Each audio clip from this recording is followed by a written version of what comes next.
Diabetic retinopathy, diabetic neuropathy, diabetic nephropathy, ఈ 3 ఎలా తగ్గిస్తుందని చెప్పే ముందు ప్రపంచం ఆధునిక వైద్యం ఎందుకు తగ్గించలేకపోతుందో కూడా ఇప్పుడు మీకు చెప్పాలి. ఇది తెలుసుకుందాం. ఫస్ట్ ఇది నేను చెప్పాను, లాన్ ఉంది కదా, లాన్ మీద నేను ఒక పలికి పేడ కప్పాను. 15 రోజుల తర్వాత ఆ పలికి లేపాను. లాన్ మాడిపోయింది, ఆల్మోస్ట్ చావటానికి రెడీగా ఉంది.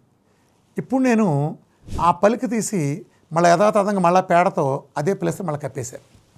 ఇంకా లాన్ బతుకుతుంది, చచ్చి ఊరుకుంటుంది. అదే పరిష్కారం, అంతే పరిష్కారం. అలాగే మీరు డయాబెటీస్ ఉంది, మీరు ఏం చెప్తున్నారు వాళ్ళు? అసలు మీకు వెళ్ళింది ఏంటి అక్కడ? ఆ పేడ అంటే ఏంటి? గ్లూకోజ్ అంటే ఏంటి? మీరు కార్బోహైడ్రేట్ల ద్వారా తిన్న ద్వారా వచ్చింది. మీరు తినే ఇడ్లీలు, దోశలు, గారెలు, బూర్లు, చపాతీలు, పాలు, పళ్ళు, మీ ఎండోక్రాలజిస్టో ఇతరత్ర ఏమేసి గ్లూకోజ్ తినమన్నారు. ఆ గ్లూకోజ్ మీ డయాబెటిక్ డాక్టర్ ఎప్పుడన్నా మిమ్మల్ని మందులు ఎన్నాళ్ళు వాడమని చెప్పారు?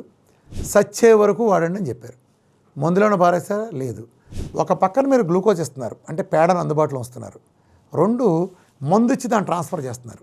మీ ఆర్గాను ఆ షుగర్ అక్కడం చేత కుళ్ళిపోయిందని తెలిసిన తర్వాత కూడా మీరు గ్లూకోజ్ని కంటిన్యూ చేసి ఆ దిక్కుమాలిన మందులతో తిరిగి మీరు ఎప్పుడైతే దాన్ని కంటిన్యూ చేసి మీరు అదే ప్లేస్లో ఉంచారో ఎలా రికవర్ అవుతారండి మీరు?